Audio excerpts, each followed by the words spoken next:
तो 2015 वाले प्रशांत किशोर से 2025 वाले प्रशांत किशोर कितने अलग हो चुके हैं?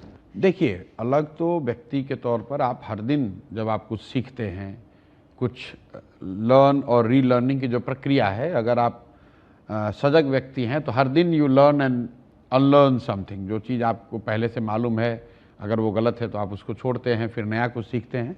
तो उस हिसाब से 10 साल में तो बहुत कुछ नया सीखा समझा होगा। लेकिन मूलतः बिहार के लड़के 2015 में भी थे, 2025 में भी बिहार के लड़के ही हैं।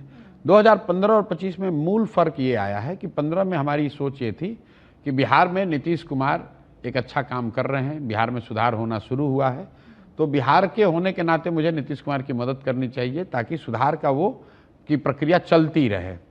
मेरी खुद की अपनी कोई इच्छा कि मैं आकर बिहार में कोई अपने लिए भूमिका तलाशूं, वो कभी थी नहीं। और ये सिर्फ मैं कह नहीं रहा हूं, इसका प्रमाण ये है कि 15 में जब हम लोग यहाँ चुनाव जीते और बहुत बड़े वर्ग में एक समझ ये बनी कि भाई प्रशांत किशोर की इसमें बड़ी भूमिका है सरकार के बनने जीतने में, तो अगर मैं चाहता तो भूमिका उसमें ले लेता। ली भी थी आपने? कभी नहीं, कोई भूमिका कहा नहीं जाता था नीतीश जी के दत्तक पुत्र की नहीं, तरह। वो भूमिका नहीं, मतलब कभी कोई बिहार सरकार में कोई पद नहीं लिया, बिहार सरकार का बंगला नहीं लिया, गाड़ी नहीं लिया, सुरक्षा नहीं ली। नीतीश जी को चाहते थे कि ये आगे बढ़ें और इनके नेतृत्व में अगर बिहार सुधर रहा है तो हम उसमें मदद करेंगे।